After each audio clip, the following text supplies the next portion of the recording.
What begins as a glamorous elite gathering suddenly collapses the moment a ruthless husband ties his pregnant wife in pain at the center of the party, while his mistress stands by and does nothing to stop it. Guests freeze in shock as fear and silence fill the room, with power being abused openly in front of flashing cameras. He believes his money and status make him untouchable, until the back doors open and a man steps out, bringing a reversal no one expected. What follows is a collision of cruelty, exposure, and deep justice, and the ending will not disappoint. Stay with us until the very last moment and let us know where you are listening from by leaving a comment below. The Hawthorne estate glowed beneath towering crystal chandeliers, every beam of light reflecting wealth that had been polished for decades. Soft music filled the ballroom, refined and carefully chosen, blending with the low murmur of powerful voices. Senators, corporate leaders, investors, and media figures moved through the room with practiced ease. Laughter sounded effortless, but every smile carried calculation. This was not merely a celebration, it was a display of dominance, staged to remind everyone who controlled the room. Victor Hawthorne stood at the center of it all. He wore a perfectly tailored black suit, crisp white shirt, and a metal watch that caught the light with every movement of his wrist. He walked slowly, deliberately, greeting guests as though granting them an audience rather than welcoming them. People leaned closer when he spoke. They nodded quickly. Victor was not a man accustomed to resistance, and his posture made that clear.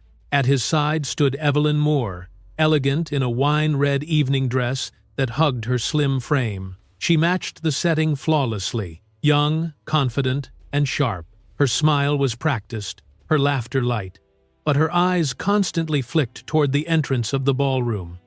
To those watching, she looked like she belonged there. To those who understood power, she looked like a statement. Martha Reed arrived early, dressed in a deep green gown accented with pearl jewelry. She greeted people politely, but her composure was strained. Her fingers tightened around the stem of her glass more than once, and her eyes returned again and again to the grand doors at the back of the hall. Something about the evening felt wrong to her, though she could not yet name it. As the night unfolded, whispers began to circulate. Several guests noticed the absence of Victor's wife. The event had been presented as a family celebration tied to a major partnership, and yet Lillian Hawthorne was nowhere to be seen. When asked, Victor dismissed the questions with a faint smile and smoothly redirected the conversation. He spoke of contracts, expansion, and influence, as though the subject of his pregnant wife were an inconvenience rather than a concern.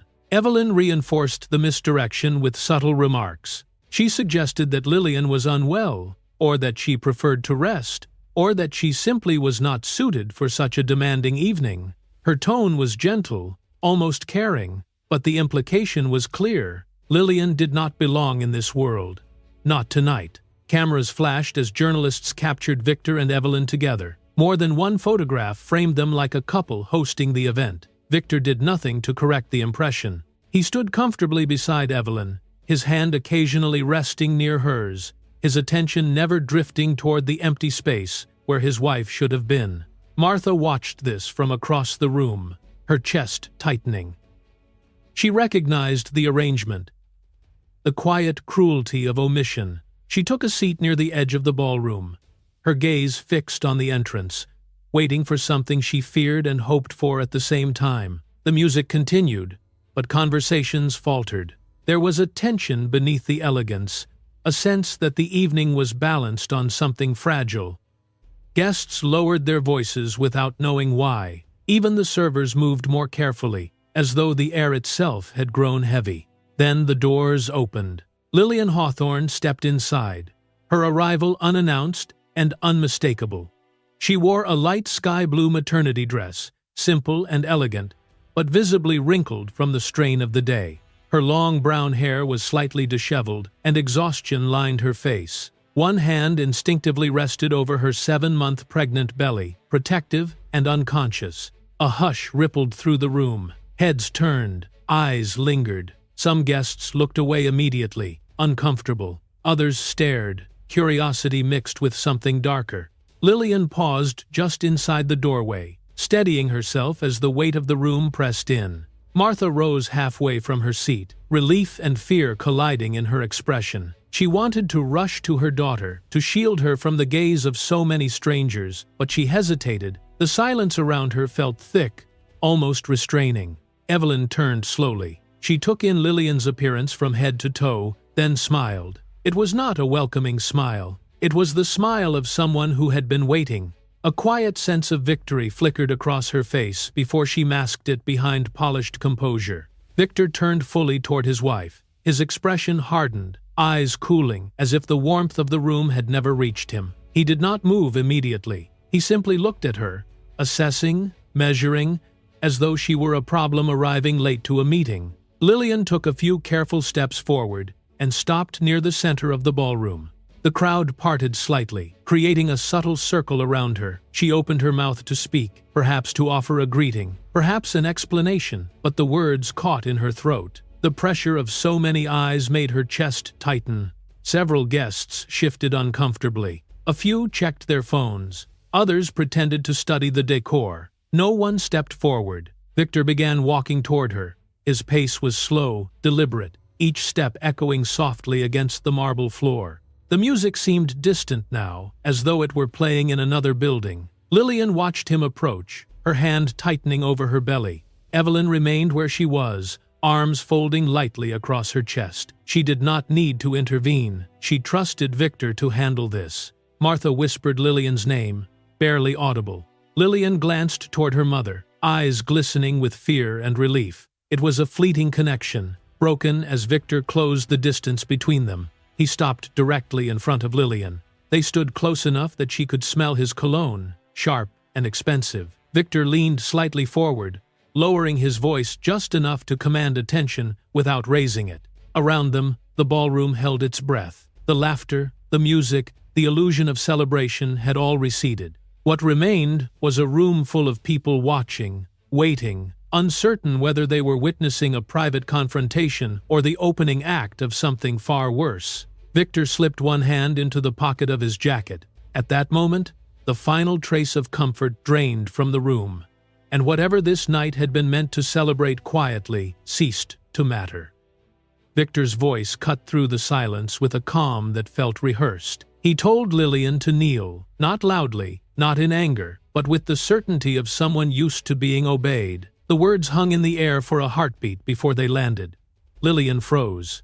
Her mouth opened slightly, then closed again. She could not understand what she had just heard, and for a moment she believed she must have misheard him. She took a small step back without thinking, her hands instinctively moving to cradle her belly. The room seemed to tilt as she looked around, searching for a face that might meet her eyes with compassion or protest. She found none. People avoided her gaze. Some stared at the floor. Others pretended to check their phones. The distance between her and the crowd widened without anyone moving. Evelyn let out a soft laugh that carried just far enough to sting. She remarked that it was a perfect moment for Lillian to learn some manners. Her tone, light, almost playful. She did not raise her voice. She did not need to. The words alone were enough to make Lillian's face drain of color. Victor slipped his hand into his jacket and withdrew a length of dark cord, neatly coiled, unmistakable. He held it up briefly, not as a threat, but as a declaration. He wanted everyone to see that this was intentional, that he was not acting on impulse. This was something he had prepared, something he believed he had the right to do. Lillian whispered his name and asked why. Her voice broke on the word. Victor did not answer directly. He said she had embarrassed him. He said she had ruined an important night. He said she had made him look weak in front of people who mattered. Each sentence landed like a verdict rather than an explanation. He stepped closer, close enough that she could feel the heat of his body. Before she could move again, his fingers closed around her wrist. Lillian flinched and tried to pull back, but the weight of her pregnancy and the dizziness from fear slowed her. Victor's grip was firm, not frantic. He was careful. He wanted control, not chaos.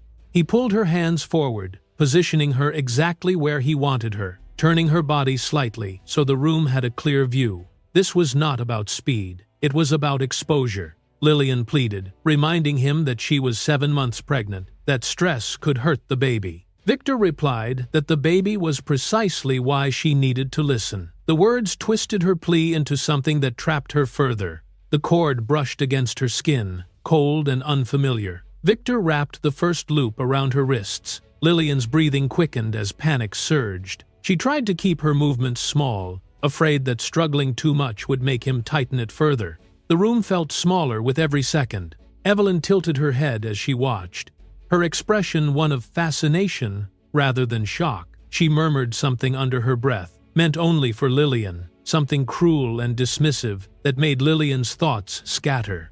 The sound of Evelyn's voice made the moment feel unreal, like a performance staged for her humiliation. Victor tightened the second loop, just enough to send a sharp pulse of pain through Lillian's arms. He was precise.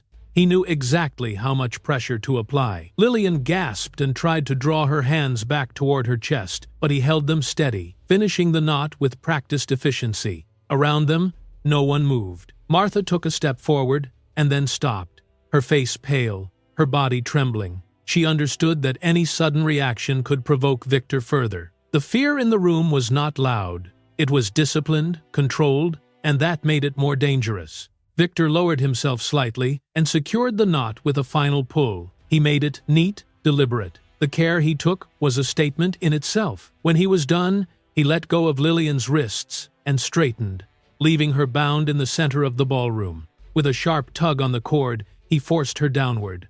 Lillian lost her balance and dropped to her knees on the cold marble floor. The shock of it sent a jolt through her body. Her dress bunched at her legs, the pale blue fabric creasing under her weight.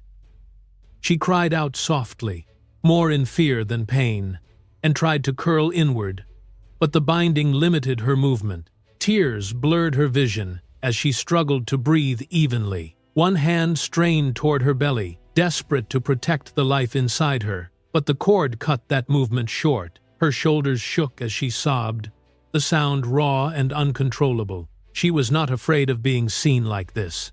She was afraid of what the stress might be doing to her child. Victor looked around the room, his gaze daring anyone to challenge him. No one did.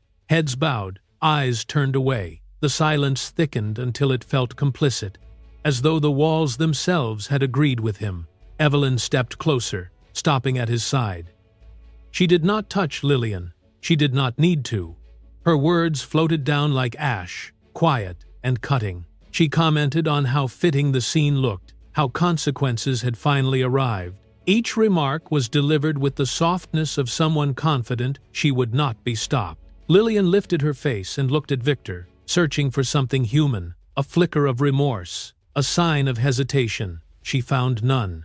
His lips curved slightly, not into a smile, but into something colder, as if empathy were a language he had chosen to forget. The ballroom no longer resembled a celebration. It had become a stage for disgrace. Camera shutters clicked sporadically, capturing images that would never be erased. Lillian's humiliation was being documented, frozen in time, while the people who could have intervened stood still. Victor turned away from her and reached for a glass of wine, as though the act were finished and the night could continue. Lillian realized then that this was not the end of his cruelty. This was only the beginning. Lillian remained kneeling at the center of the ballroom, her knees pressed against the cold marble, her breathing shallow and controlled. She focused on keeping her body still, on protecting the child inside her, even as her senses were overwhelmed. The weight of hundreds of eyes bore down on her back and shoulders. It felt as if every gaze were a needle, sharp and deliberate, piercing her composure bit by bit. Victor began to speak as though he were addressing a room of shareholders rather than standing over his bound wife. He spoke about reputation, about appearances, about how easily one careless person could stain a family name that had taken generations to build. His voice was calm, measured, persuasive. Each sentence was crafted to sound reasonable. To anyone listening without context, he sounded justified. To Lillian, his words formed an invisible cage. He told the guests that discipline was sometimes necessary, that respect did not come from affection, but from order. He spoke as if Lillian were not a human being, but a problem that required correction. The more he spoke, the more confident he became, feeding on the silence of the room as if it were approval. Evelyn stepped in seamlessly, her timing flawless. She commented on Lillian's appearance, on how pregnancy had made her fragile, emotional, unpredictable. Her tone was light, almost teasing, but the intent behind every word was razor-sharp. She never touched Lillian. She did not need to. Her voice alone carried enough cruelty to draw blood. Lillian tried to speak. She said she had only wanted to talk to her husband privately, to explain, to ask for understanding. Victor laughed softly. He told her that privacy was a privilege she no longer had. According to him, her role was to comply, not to question. The room remained silent, the guests absorbing his version of reality. Victor stepped closer, close enough that Lillian could feel his presence looming over her. He positioned himself so the audience could see both of them clearly. He said that if she wanted to stand up again, she would need to apologize. Not quietly, not sincerely, publicly, in front of everyone. He framed it as mercy. Lillian shook her head slowly. She did not understand what she had done wrong. The confusion in her expression only seemed to irritate him further. His face hardened, his eyes turning colder, as though her lack of submission were an insult. Evelyn reached for a glass of wine from a nearby table. She swirled it once, watching the liquid cling to the sides, then tipped it forward. The wine spilled across the pale blue fabric of Lillian's dress, spreading quickly, staining it a deep red. The contrast was brutal. A few guests gasped quietly. Most looked away. Lillian flinched at the cold shock of it. She curled inward instinctively, trying to shield her stomach.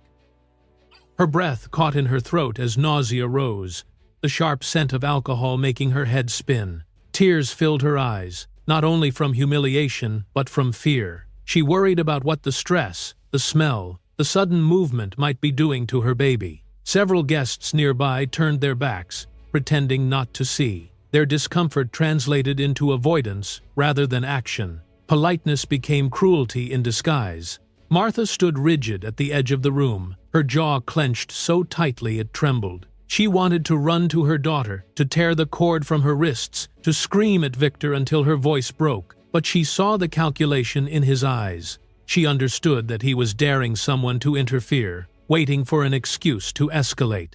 Fear rooted her to the floor. Victor continued speaking, his words growing darker. He told Lillian she should be grateful. He said that he could have done worse, that he had shown restraint. The implication made her skin crawl. It lowered the standard of decency so far that cruelty masqueraded as kindness. Evelyn leaned slightly closer, just enough that her voice reached Lillian's ear. She told her that the baby would not save her, that motherhood did not grant protection. The words struck deeper than any physical blow. Lillian felt a sharp tightening in her chest and abdomen, a sudden wave of pain that made her gasp. Her breathing grew uneven. She tried to steady it, counting silently, focusing on the rhythm of her heart. Her hands shook, the cord biting into her skin as she shifted. Dizziness washed over her, and the edges of the room blurred. Victor noticed immediately. Rather than concern, interest flickered across his face. He seemed almost pleased by her weakening state. He wanted her to collapse. He wanted the moment to end with her broken in front of everyone, a lesson permanently etched into memory. Evelyn bent closer again, whispering that she would soon take Lillian's place, that this night was not an accident but a plan. The realization sent a chill through Lillian's body. This was not a loss of control, it was strategy. Murmurs spread through the crowd, low and uncertain, but still no one stepped forward. Power held them in place more effectively than fear alone ever could. Lillian scanned the room through tears and saw pity in some faces. She saw disgust in others. None of it translated into help. Victor lifted his wine glass and proposed a toast to partnership and prosperity. He spoke as if nothing unusual were happening, as if his wife were not kneeling at his feet, bound and trembling. His indifference was more brutal than his words. It reduced her to an object, a piece of furniture in the room. Another sharp pain twisted through Lillian's abdomen. She stiffened, panic flashing across her face. She knew what stress could do at this stage of pregnancy. She knew the risk she was facing. Her breath hitched, and she bent forward, trying to relieve the pressure, but the cord limited her movement. Tears fell freely now, splashing onto the marble below. They made no sound. They were invisible to everyone who chose not to see them. Lillian felt utterly alone, surrounded by people yet abandoned by all of them. The room grew eerily quiet again, as though everyone sensed that something was shifting. Lillian's pain did not fade, it sharpened. The weight of the moment pressed down on her, and the illusion of the elegant evening cracked further. She curled as much as she could, protecting her stomach, whispering to herself to stay calm, to hold on. The humiliation was no longer just emotional, it was physical, dangerous. As her breathing grew more labored, the ballroom waited in tense silence, as if watching to see whether she would endure or collapse where she knelt.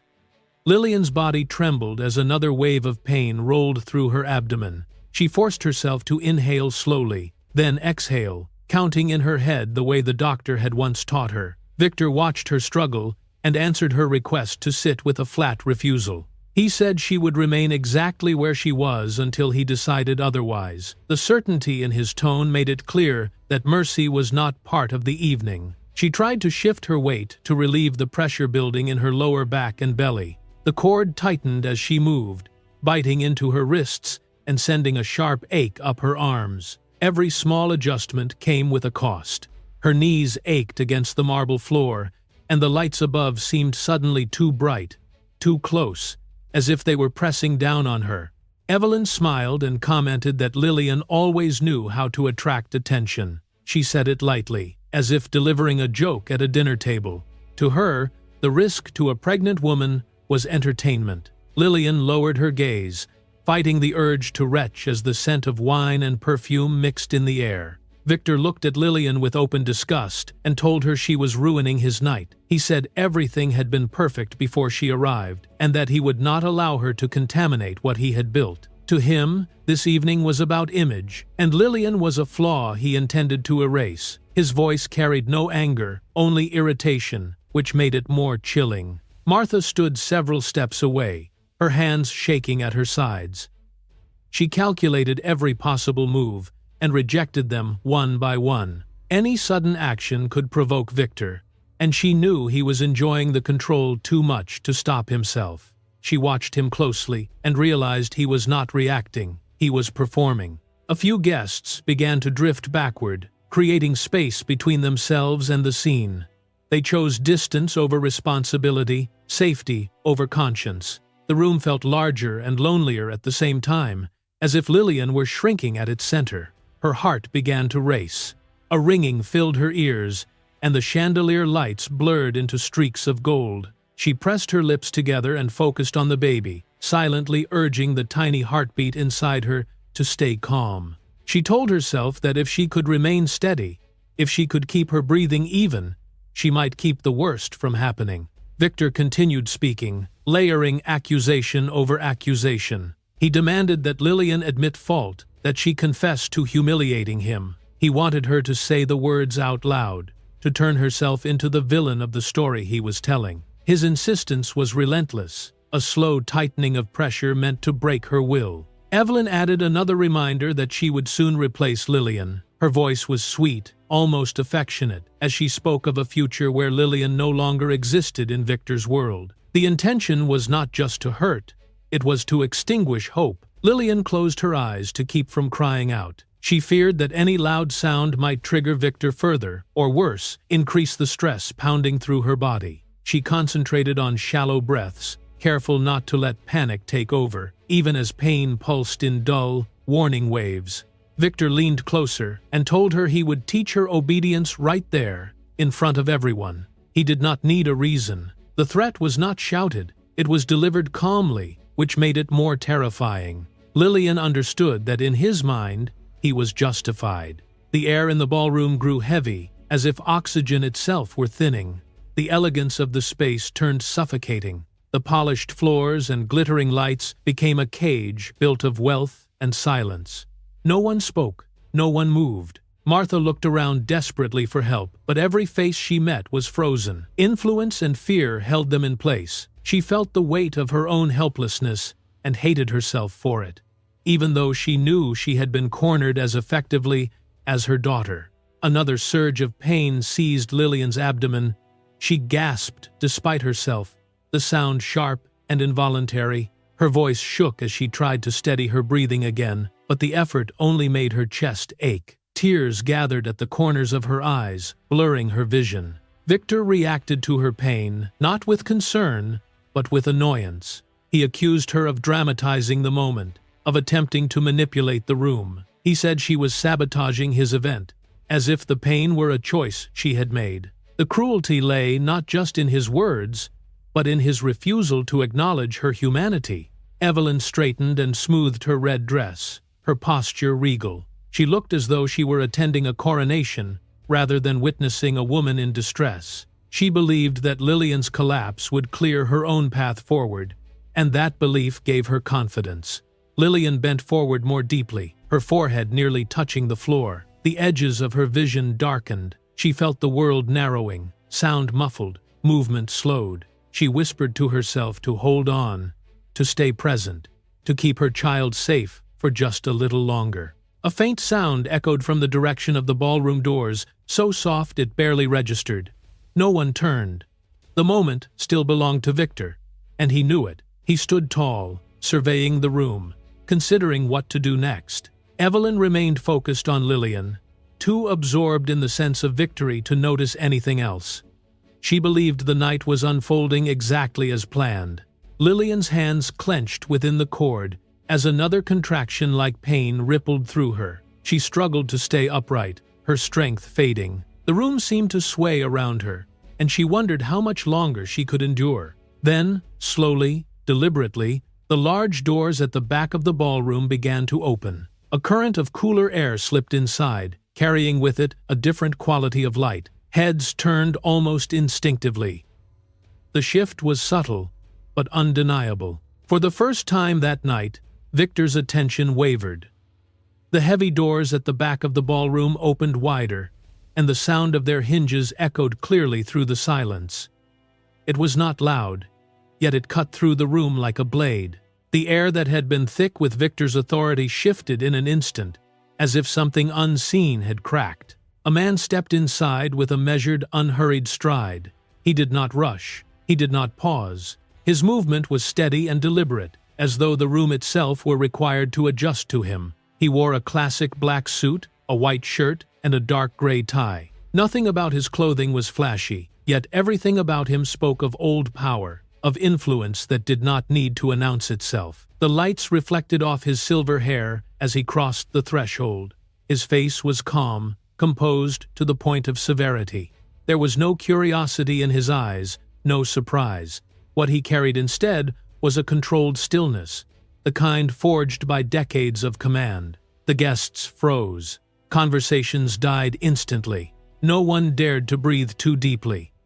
The presence of this man imposed a different order on the room, a quiet authority that did not shout, but demanded obedience all the same. People sensed it instinctively and stepped aside without being asked. Victor turned. For the briefest moment, confusion flickered across his face before he masked it behind a tight smile. The confidence that had carried him through the evening fractured, just slightly. It was enough to be noticed, enough to matter.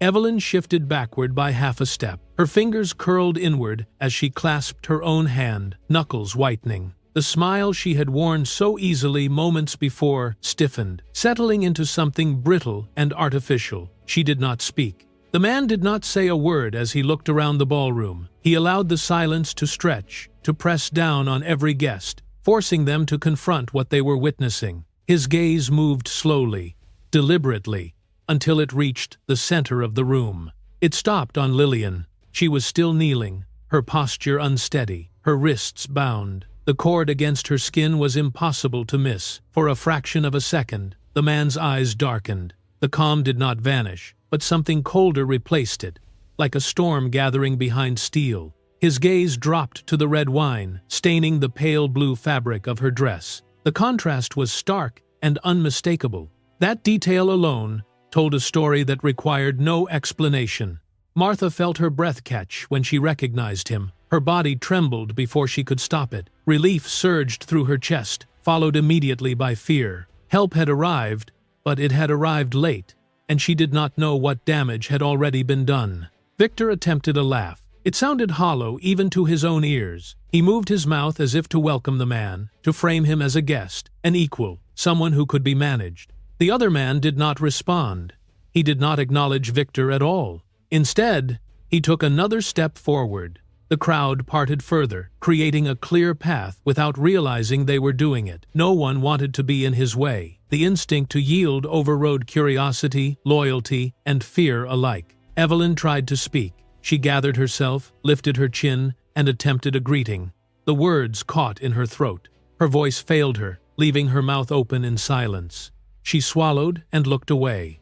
The man stopped directly in front of Lillian. He lowered his gaze slightly, taking in her condition with careful attention, as though assessing an injury. Lillian looked up at him, her eyes filled with terror and a fragile thread of hope she had not allowed herself to feel until that moment. Victor stepped forward, attempting to reclaim control of the scene. He raised his hand slightly, as if to interrupt, to reassert his role as the host, the authority. The man turned his head just enough to glance at Victor. It was not a glare. It was not even a warning. It was simply a look, brief and precise.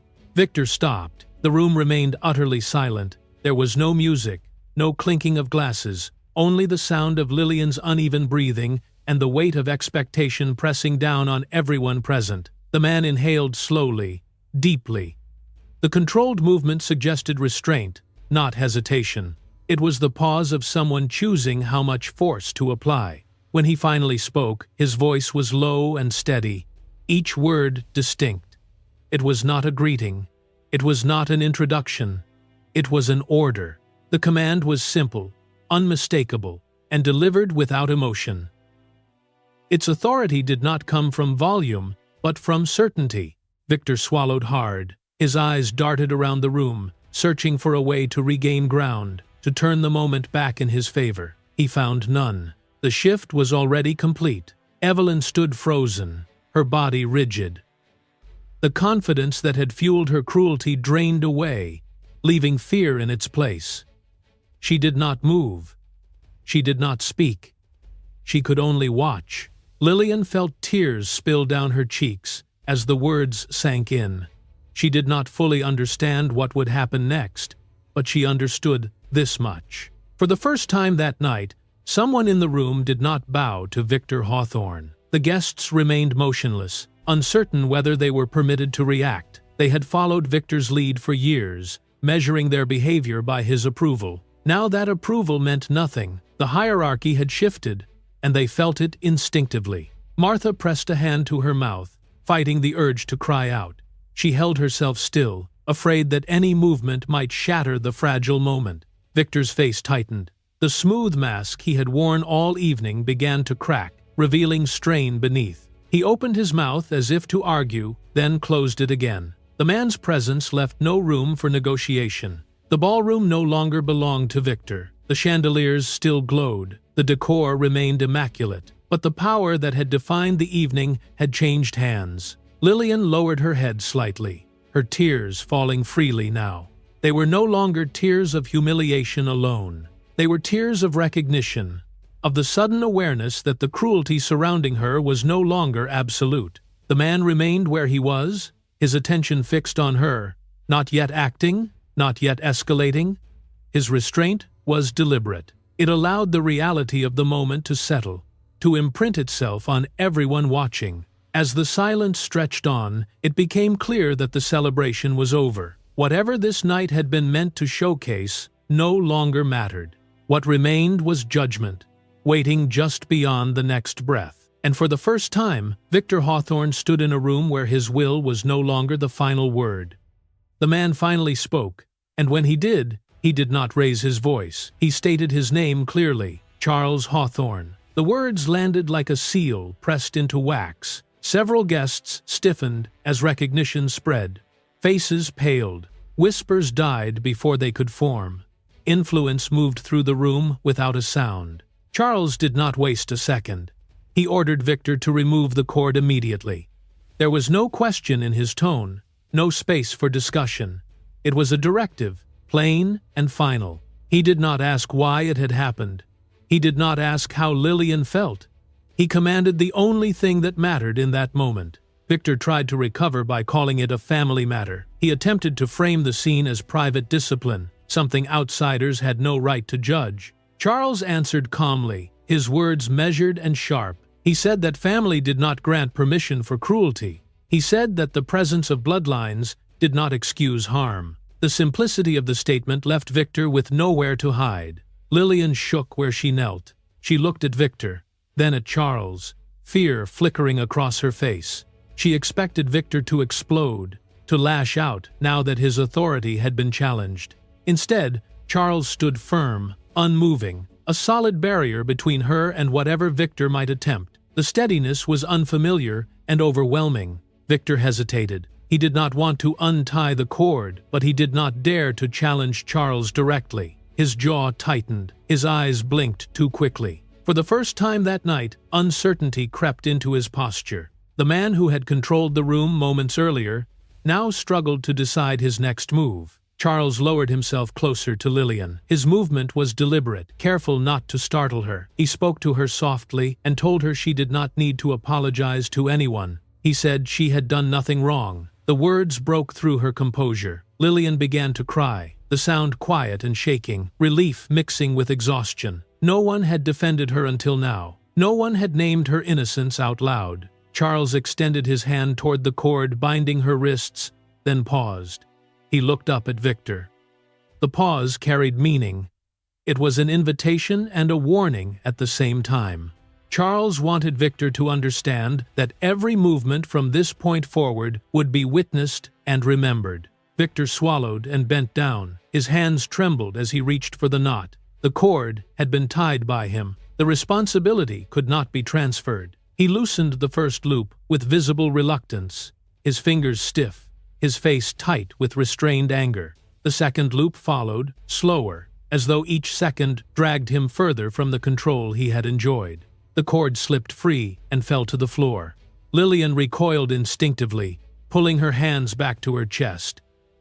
Red marks circled her wrists, swollen and raw. She rubbed them gently, not to ease pain alone, but to erase the sensation of being restrained. Her breathing steadied in uneven bursts as she tried to reorient herself. Charles removed his jacket and draped it over Lillian's shoulders. The gesture was quiet but unmistakable. It covered the stained fabric of her dress and shielded her from the gaze of the room. More than that, it restored a measure of dignity that had been stripped away. Lillian clutched the jacket around herself, grounding herself in the warmth and weight of it. Evelyn opened her mouth as if to speak, attempting to redirect the moment, to regain narrative control. Charles turned his head and looked at her. He did not raise an eyebrow. He did not frown. The look alone stopped her cold. Evelyn's lips pressed together. Whatever plan she had formed dissolved under that gaze.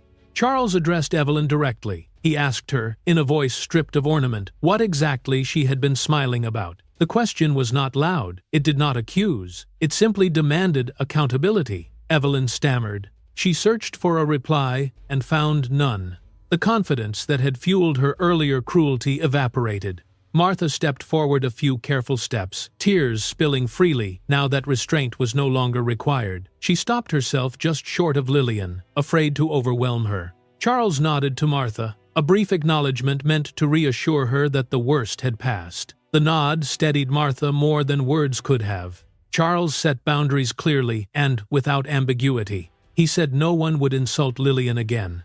He said the humiliation ended here. The statement carried the weight of law. It did not ask for agreement, it imposed order. Victor tried to salvage his pride by claiming he had only been teaching his wife a lesson. Charles answered immediately. He said instruction did not include restraining a pregnant woman in public. He said discipline did not involve stripping someone of dignity before witnesses. Each sentence dismantled Victor's excuses piece by piece. The guests began to react. Murmurs rose. A few voices expressed discomfort, then outrage. The silence that had protected Victor earlier fractured as the balance of power shifted. People who had remained neutral now sensed safety in opposition. Influence moved again, this time away from Victor. Evelyn looked around the room, searching for allies. She found none. Eyes that had once followed Victor now avoided her. She understood, perhaps for the first time, that she no longer stood beneath his protection. The glamour she had relied upon could not shield her here. Charles asked the room to bear witness. He stated clearly that Victor had personally bound Lillian. He wanted the act fixed in collective memory, not as rumor, not as distortion, but as fact. He said no one present would later claim ignorance. The instruction was deliberate. It transformed the room into a record. Victor's face flushed with humiliation. He did not deny it. He could not. Too many eyes had seen the cord, the knots, the hands that tied them. The truth pressed in from all sides. Charles concluded by saying that now they would speak about reality. The phrase struck Victor like ice water. He understood that what followed would not be contained within the walls of the ballroom. The future he had assumed secure was no longer his to command. Lillian remained wrapped in Charles's jacket, her breathing slowly normalizing. The pain in her wrists persisted, but the weight on her chest lifted. She was no longer alone in the center of the room. The cord had been removed, and with it, the illusion that Victor's power was untouchable. As Charles straightened, the focus of the room shifted decisively. The restraint that had bound Lillian was gone. The restraint now tightened elsewhere, unseen but inescapable, and Victor knew it. Charles did not raise his voice when he asked to see everything connected to the abuse. He did not invite explanations or excuses. He said he wanted facts, nothing more. The way he spoke made it clear that stories and emotional appeals would not alter the outcome. This was no longer a discussion. It was an examination. Martha spoke first, her voice trembling despite her effort to stay composed. She said this was not the first time Victor had humiliated Lillian. The words were difficult to force out, but once spoken, they could not be taken back. Lillian did not interrupt. She did not need to. She simply lifted her eyes for a brief moment, and that silent confirmation carried more weight than any speech. Charles nodded once and said that he already possessed evidence. The statement hit Victor like a physical blow. For a split second, his confidence faltered. He had believed his control was absolute, that no one had been watching closely enough to challenge him. The realization that his actions were recorded fractured that belief. At Charles's signal, an audio recording began to play through the sound system of the ballroom. Victor's own voice filled the space, unmistakable and unfiltered. The words were sharp, degrading, stripped of the charm Victor used in public. There was no mistaking the intent behind them. The sound of his cruelty echoed back at him, and there was nowhere to look to escape it. Lillian felt the weight of the jacket on her shoulders as the recording continued. Her body tensed, then slowly steadied. Hearing the words again hurt, reopening wounds that were still raw, yet it also freed her. She no longer had to defend her truth. The proof spoke for itself. Evelyn tried to cut in, her tone shifting as she accused Lillian of provoking the situation. She attempted to frame the humiliation as drama, as exaggeration. Charles stopped her immediately. He asked what authority she believed she had to pass judgment on a woman who had been restrained in front of witnesses. The question landed hard. Evelyn faltered, unable to answer. Another piece of evidence appeared. Footage showed Evelyn pouring wine onto Lillian's dress. The angle was clear, the movement deliberate. The excuse of accident vanished the moment the image froze on screen. Evelyn's face drained of color. She knew then that denial would only deepen her exposure. Charles addressed the room and clarified roles with precision. He stated that Evelyn had not tied the cord, but he also stated that she had incited, mocked, and humiliated. He stripped away the illusion of innocence she had tried to maintain. There was no shelter left for her to hide behind. Victor surged to his feet and shouted that Charles had no authority. His voice cracked with anger and fear. Charles answered quietly, saying his authority came from law and from truth. He said, power without accountability was not power at all. The simplicity of the reply dismantled Victor's outrage. Murmurs spread among the guests. People began to speak up, sharing what they had seen and heard earlier in the evening. What had once been silent complicity transformed into testimony. The shift was subtle but decisive. Victor was no longer untouchable. Victor attempted to redirect the narrative. He claimed that Lillian had embarrassed business partners and damaged negotiations. Charles asked him directly how a woman bound on her knees could humiliate anyone. The question stripped the argument bare. There was no response that did not sound absurd. Evelyn looked at Victor, searching his face for reassurance, for protection. She found none. Victor was too focused on saving himself to offer her anything. In that moment, Evelyn understood she had been relying on borrowed power, and that power was gone. Lillian turned her gaze toward Evelyn. She did not speak. The silence was intentional and controlled. It was not weakness. It was disdain. Evelyn felt it more deeply than any shouted accusation. Charles stated clearly that every action taken that night had been documented and would carry consequences. He made the declaration in front of cameras and guests alike. He ensured there would be no private settlement, no quiet erasure of events once the doors closed. Victor slammed his hand against a nearby table, anger breaking through restraint. Charles asked one question in response. He asked who had personally tied the cord around Lillian's wrists. The room did not need time to answer. Everyone knew. Victor froze. For a moment, he tried to smile, as if the tension could be deflected with charm. The attempt failed. The eyes surrounding him were no longer impressed or afraid. They were judging. Evelyn began to cry, the tears quick and dramatic. She spoke of misunderstanding and pressure. Charles replied that tears did not change facts. He said emotion could not rewrite evidence. Martha moved closer to Lillian and took her hand. It was the first time she had dared to stand beside her daughter openly. Lillian trembled slightly at the contact, but the presence grounded her. She was no longer isolated at the center of the room. Charles delivered his conclusion calmly. He said Victor's games of control ended there, in full view of those he believed would protect him. He did not threaten. He did not dramatize. He stated the end as a certainty. Victor looked around the ballroom, searching for support. He found none. No one stepped forward. No one spoke his name. The collapse of his dominance happened without noise, without spectacle. It occurred in the quiet realization that he stood alone. The truth now occupied the center of the room, undeniable and illuminated. And as it settled, the next step became inevitable. Victor Hawthorne was no longer the one who decided how the night would end. The party collapsed completely. No one pretended to smile anymore. Conversations fractured into sharp whispers of shock and anger. The polished laughter that had once filled the ballroom vanished, replaced by stunned silence and murmurs that carried judgment rather than admiration. The illusion of celebration dissolved in seconds. Cameras appeared everywhere.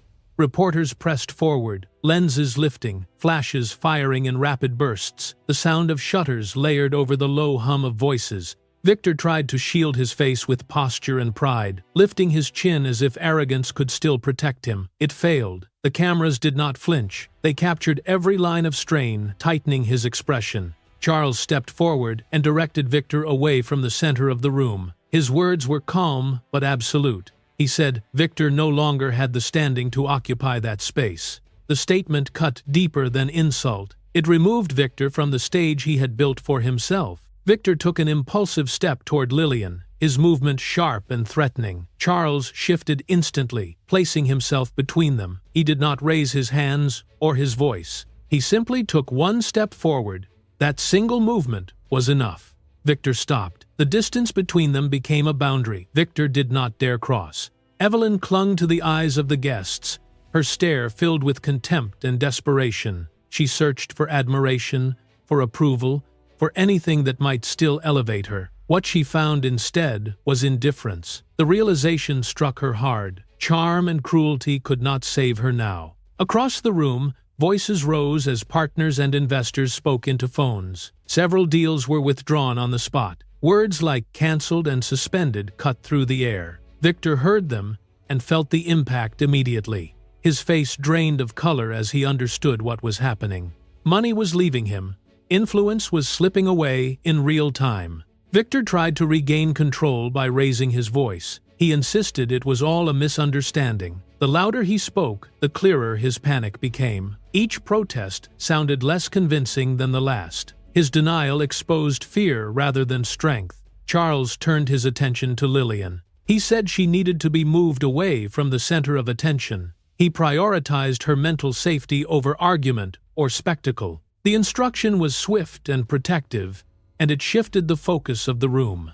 Martha stepped in close to her daughter. She wrapped an arm around Lillian's back and guided her gently. Lillian moved slowly, one hand instinctively pressed to her abdomen. Each breath was measured. The weight of the night pressed down on her body, and the concern for her child shaped every step.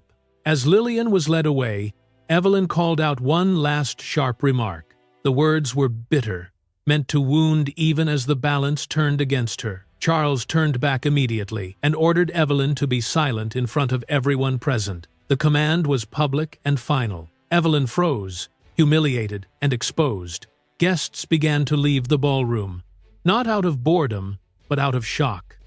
The exit became a quiet retreat.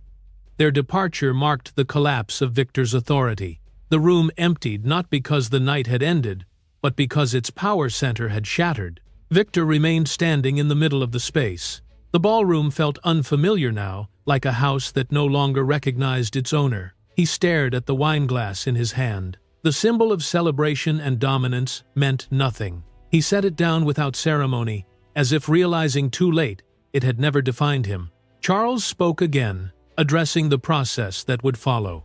He said there would be legal steps. He said all evidence would be transferred to the proper authorities. He did not threaten.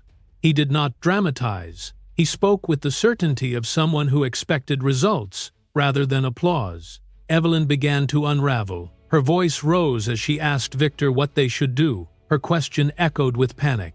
Victor did not answer. His silence revealed the truth she had not wanted to face. He no longer had a plan. He no longer had control. Martha paused at the doorway with Lillian. She looked back at the ballroom one final time. The glance carried resolve. She understood the night would haunt them for a long time, but she also understood that the direction had changed. What followed would be difficult, yet it would not belong to Victor. Lillian was guided into a quiet room within the estate. The noise of the ballroom faded behind closed doors. The stillness inside the room felt almost unreal. Lillian trembled as the adrenaline drained from her body. The jacket remained around her shoulders. A presence remained beside her. She was not alone. Victor took a step as if to follow. He stopped short when he met Charles's gaze. Nothing was said. Nothing needed to be. The warning was clear. Victor remained where he was, contained by a force that required no physical restraint. Back in the ballroom, Evelyn shouted about fairness. Her voice rang through the near-empty space. No one responded. The sound bounced back at her, hollow and mocking. Her demands dissolved into echoes. The lights overhead began to dim.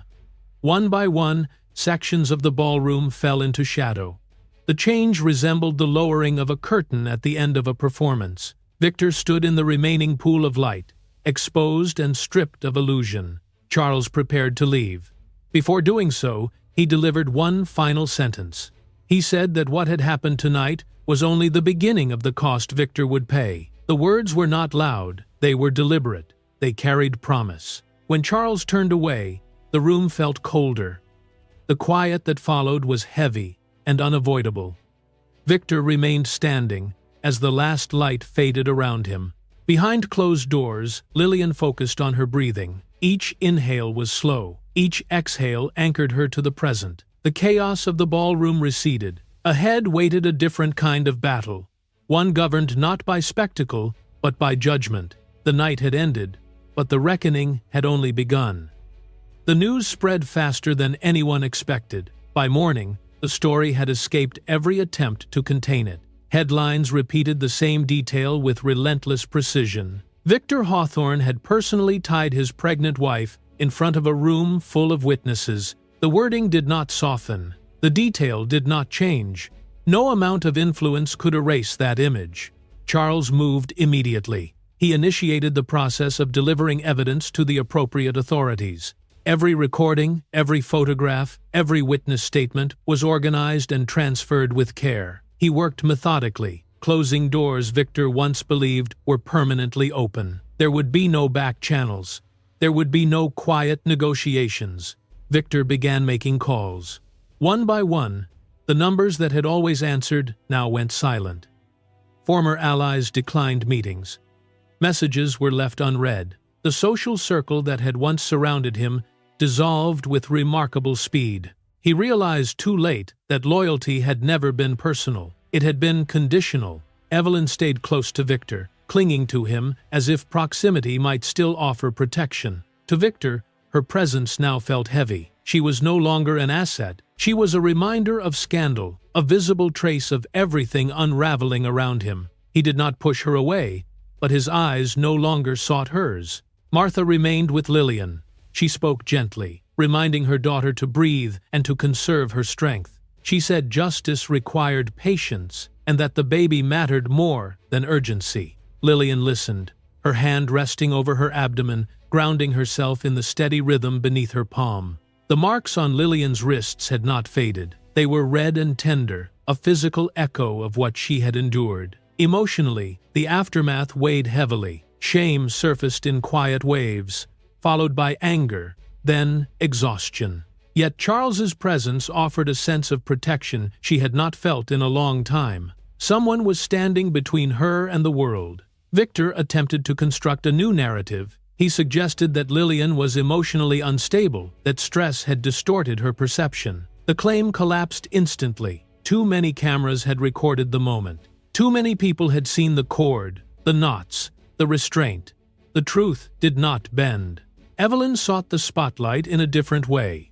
She cried in front of reporters, framing herself as deceived and manipulated. The performance fell flat. Several guests from the ballroom spoke publicly, repeating her words and actions from that night. The contradictions were impossible to ignore. Her credibility eroded rapidly. Charles spoke plainly. He stated that responsibility rested with Victor. Victor had tied the cord. Victor had ordered the humiliation. No one else could carry that burden for him. Charles refused to allow the story to shift toward misunderstandings or situational excuses. The facts were fixed. Financial consequences followed quickly. Projects were paused. Contracts were withdrawn. Numbers fell in a way Victor had never experienced. He watched accounts shrink and felt the absence of power more sharply than the loss of money itself. Influence, once gone, did not return on demand. Evelyn found herself excluded from the spaces she once moved through effortlessly. Invitations stopped arriving. Calls were not returned. The doors that had opened because of Victor's status now closed without explanation. She realized her position had always depended on his image. With that image destroyed, she had nothing to stand on. Martha observed the shift in public sentiment. She heard anger expressed openly now, condemnation spoken without fear. Yet she did not forget the silence that had filled the room while Lillian knelt restrained. The memory tempered her relief. Justice felt necessary, but incomplete. Lillian made a deliberate choice. She agreed to cooperate fully. She understood that silence would only give Victor room to recover and return in another form. Speaking was painful, but retreat carried greater risk. She chose visibility over fear. Charles ensured Lillian had access to emotional and medical support. He arranged for specialists to monitor her stress and physical condition. He stated clearly that the safety of mother and child outweighed any concern for reputation. Family legacy meant nothing if it demanded sacrifice. Victor attempted a private apology. The message was carefully worded, emphasizing regret and misunderstanding. Lillian did not respond. She recognized the pattern. Apologies delivered after power is lost are strategies, not accountability. Evelyn reached out to Martha, pleading for forgiveness. She spoke of pressure and influence. Martha did not answer.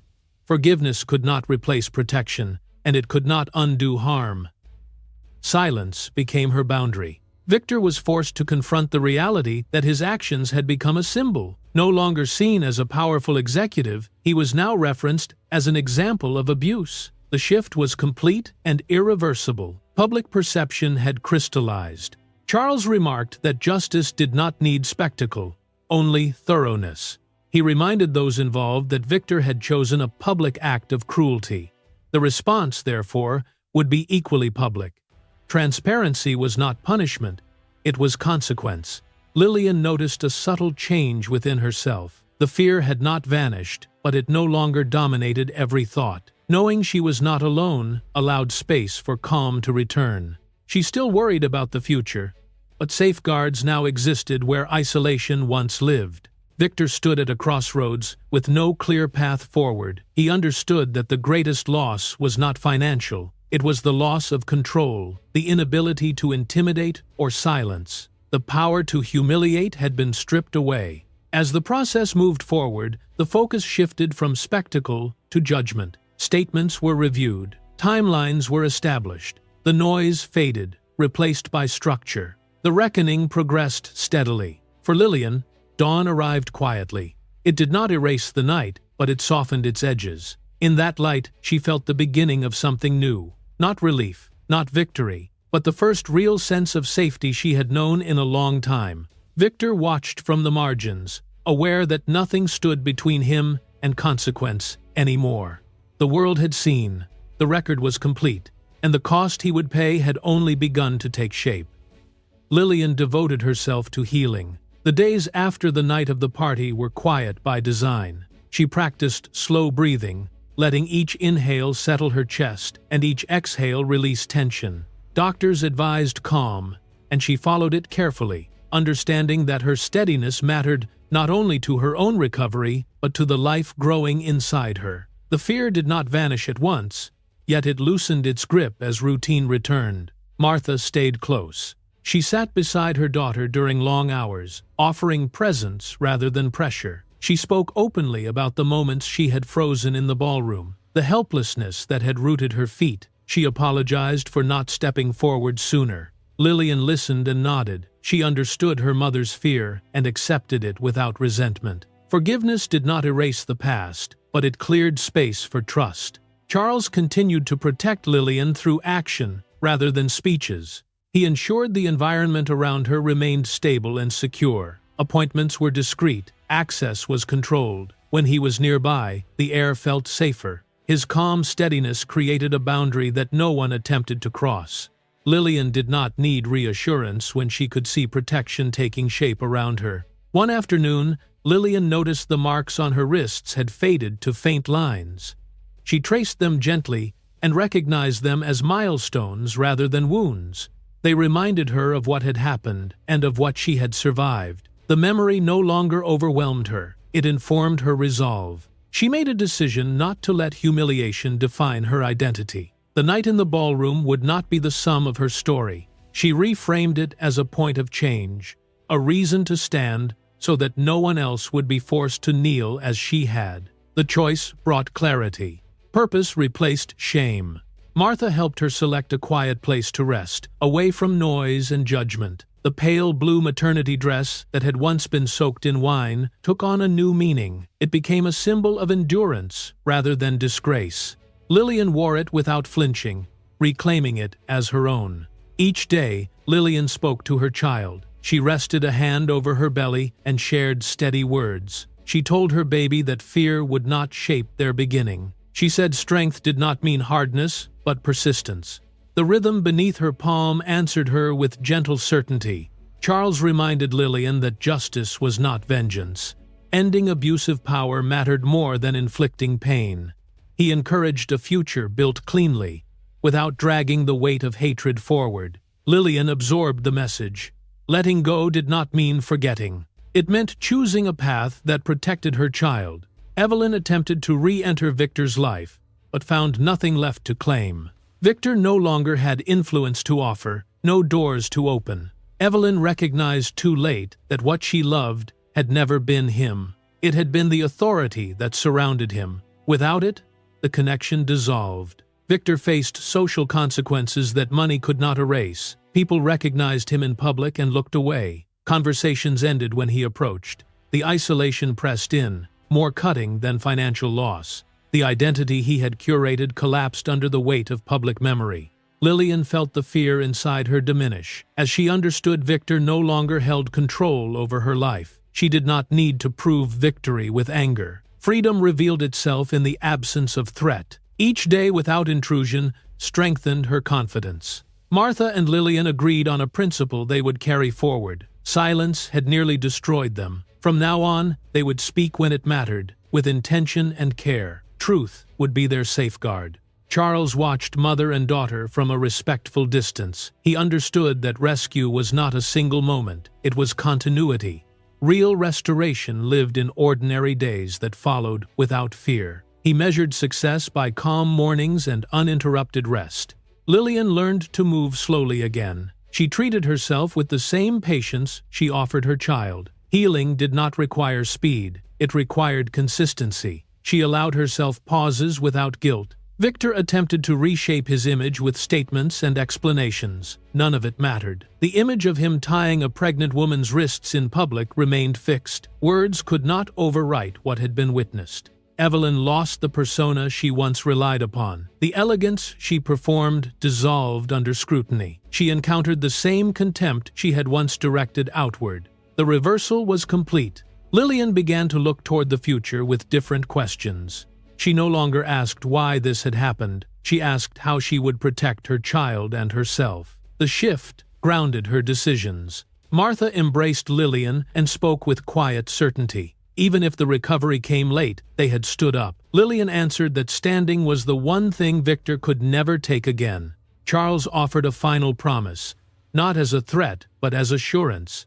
He said there would be no more nights where Lillian would be forced to kneel. The commitment carried weight because it was backed by action. In the evening calm, Lillian rested her hand on her belly and released a long breath. It felt like returning darkness to the past where it belonged. In the quiet, she listened to the steady rhythm within her and knew she had prevailed.